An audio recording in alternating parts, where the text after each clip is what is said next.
স্থানীয় সরকার উপদেষ্টা আসিফ মাহমুদ সজীব ভুঁইয়াকে দেশ থেকে নিষেধাজ্ঞা এবং এনআইডি ব্লক করার সিদ্ধান্ত নিয়েছে দুর্নীতি দমন কমিশন দুদক। ক্ষমা চাইলেন অন্তর্বর্তী সরকারের উপদেষ্টা আসিফ মাহমুদ সজীব ভুঁইয়া। আসিফ এবং আপনারা এই স্বাধীন বাংলাদেশে কোন জঙ্গিবাদের নেতাকে কোন রাষ্ট্রীয় কিংবা সাংবিধানিক আমরা আর দেখতে চাই না। তাই অনতিবিলম্বে পদ থেকে অপসারণ করে তাকে গ্রেফতার করুন। আসিফ ভয় পাইছে, আরো পাইবে। কিন্তু কোন ছাত্র নেতারা এত বিতর্কিত হয় না, এইবারে তত বিতর্কিত হয়েছে। এরা নিরাপদ নয় দেশের জন্য, পরিষ্কার বক্তব্য। 5 আগস্টের পরে টাকা কুমির হয়ে গেছে।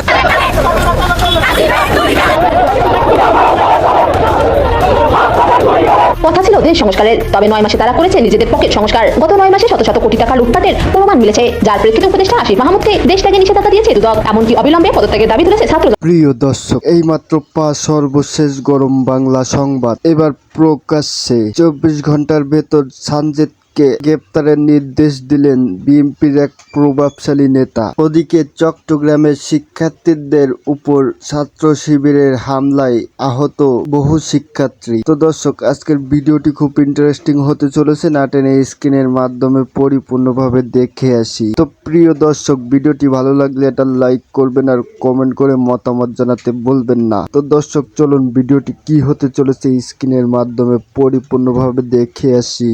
এবং বিনা পয়সায় তারা বই পায়, বিনা পয়সায় স্কুল কলেজে পড়তে পারে 12 ক্লাস পর্যন্ত।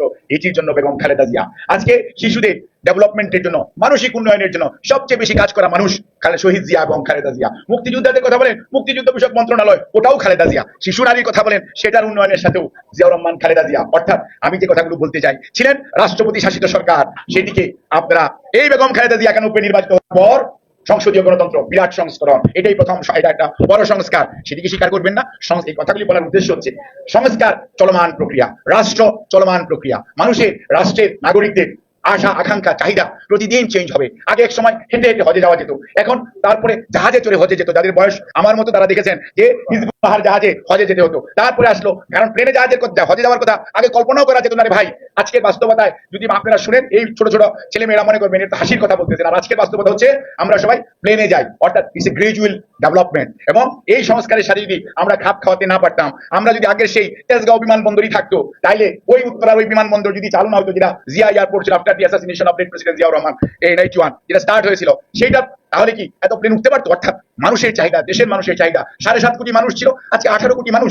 কাজী মানুষের এই চাহিদার সাথে যদি খাপ খাওয়াতে না পারা যায়, তাহলে তো চলা যাবে না। এবং এইটার জন্যই সংস্কার, রাষ্ট্র, এগুলি কোনো স্ট্যাটিক কোনো আইটেম না, এটা অলওয়েজ ডাইনামিক। মানুষের আশা আকাঙ্ক্ষা প্রত্যেকটার পরিবর্তন হবে, চিন্তা চেতনার পরিবর্তন হবে, সেইটার সাথে খাপ খাওয়ানো। কিন্তু মনে রাখতে হবে, অতীতকে আপনি ভুলে যাবেন। প্রথম কতদিন বয়ান দেওয়ার চেষ্টা করলেন যে 36শে জুলাই বা 5ই আগস্ট 24 এটি নাকি দ্বিতীয় জন্ম, এইসব কথা বলার চেষ্টা করলেন। কিন্তু ভাই, এমন কোন নেতা নাই যারা আমরা জেল খাটায় আমাদের যাইতে হয় নাই। বিএনপির আমাদের ভারপ্রাপ্ত চেয়ারম্যানের বিরুদ্ধে এমন কোন ষড়যন্ত্র নাই, করা হয় নাই। কাজেই মনে রাখতে হবে, বিএনপি আইনের শাসনে বিশ্বাস করে, বিএনপি প্রতিহিংসায় বিশ্বাস করে না। বিএনপি চায় প্রচলিত আইনে যে যতটুকু দোষী তার বিচার হোক। এই ব্যাপারে কোনো ধরনের কনফিউশন জনগণের মাঝে তৈরি করার চেষ্টা কেউ করবেন না।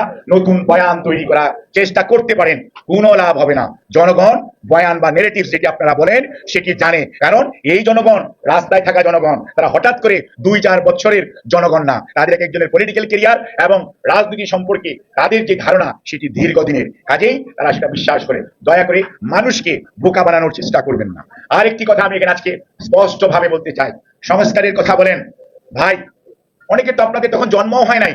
সংস্কার আপনারা জানেন, এই দেশে একদলীয় শাসন ব্যবস্থা করেছিল তৎকালীন পলায়নকৃত স্বৈরাচারের পূর্বপুরুষরা, গণতন্ত্রের কথা বলে বাকশাল করেছিল। বাট এই তো বিএনপি প্রতিষ্ঠাতা শহীদ জিয়াউর রহমান, তিনি প্রথম বহুদলীয় গণতন্ত্র প্রতিষ্ঠা করেছিলেন। 79 নির্বাচন, ওই সংসদের নির্বাচন ইতিহাস দেখেন, সকল রাজনৈতিক দল অংশগ্রহণ করেছিল। বহুদলীয় গণতন্ত্র পুনঃপ্রবর্তক হচ্ছে শহীদ রাষ্ট্রপতি জিয়াউর রহমান। অর্থাৎ সংস্কার দিয়ে বিএনপির যাত্রা শুরু। আজকে দেশের উন্নয়নের কথা বলেন, শহীদ জিয়াকে বলা হয় আধুনিক বাংলাদেশের রূপকার। আজকের যারা বয়স্ক মুরব্বীরা আছেন, 71, 72, 73, 74 পরীক্ষার যে আমাদের মেট্রিক ইন্টারমিডিয়েট পরীক্ষার কথা মনে আছে, তখন সাংবাদিকরা লিখতো গণ টুকাটুকি, এত টিভি তো ছিল না, কয়েকটা বিটিভি ছিল, আর হচ্ছে কয়েকটা পত্রিকা ছিল, পত্রিকায় লেখা হতো গণ টুকাটুকি হচ্ছে। কিন্তু এই জিয়াউর রহমান সাহেবের আমলে যখন 7ই নভেম্বরের পরে জনগণ ভালোবেসে বন্দিদশা থেকে বের করে এনে দায়িত্ব দিলেন, তখনই কিন্তু আপনার এই দেশে ডিসিপ্লিন কি জিনিস সেটি আসলো, এবং এই গণ টুকাটুকি বন্ধ হলো। অর্থাৎ দেশকে কিভাবে ডিসিপ্লিন এবং উন্নয়নের দিকে নিয়ে যাওয়া যায়, এবং তলাহীন ঝুড়িকে কিভাবে তলা ঠিক করে স্বয়ম্বর জাতিতে পরিণত করা যায়, এবং যে জাতি PL 480 গম না আসলে খাবার পেত না, সেই বাংলাদেশ প্রথম চাল রপ্তানি করে রাষ্ট্রপতি জিয়াউর রহমানের আমলে। আজকে আমরা সুন্দর সুন্দর কাপড় পরে বসে আছি, এই আলমজি গার্মেন্টস সেটির কিন্তু প্রতিষ্ঠাতা শহীদ রাষ্ট্রপতি জিয়া। রহমান। আজকে আমরা বিদেশে আমাদের 1 কোটির বেশি মানুষ কাজ করে, সেটি শুরু করেছিলেন শহীদ রাষ্ট্রপতি জিয়াউর রহমান। অর্থাৎ অর্থনৈতিক মুক্তি, অর্থনৈতিক উন্নতি, আধুনিক কৃষি ব্যবস্থার জন্য সবচেয়ে বড় অবদান শহীদ রাষ্ট্রপতি জিয়াউর রহমান। আজকে ইলেকট্রিসিটির কথা বলেন, রুরাল ইলেকট্রিসিটি, কোনোদিন আমরা হারিকেন জ্বালিয়ে পড়েছি, কুপি জ্বালিয়ে পড়তাম আমরা যখন স্কুল কলেজে পড়েছি ভাইরা। আমি ঢাকা শহরের লোক, আমি গ্রামের মানুষ। কাজেই সেই মানুষ আমরা যখন এই রুরাল ইলেকট্রিফিকেশন বোর্ড REB যেটার নাম, এইটার প্রতিষ্ঠাতা শহীদ রাষ্ট্রপতি জিয়াউর রহমান। আজকে যে ডিপ টিউবওয়েল এগুলো যেগুলো আছে BRDB বলেন, ওইটার প্রতিষ্ঠাতাও শহীদ রাষ্ট্রপতি জিয়াউর রহমান। অর্থাৎ কৃষির উন্নয়ন, কৃষকের উন্নয়ন শহীদ রাষ্ট্রপতি জিয়াউর রহমান।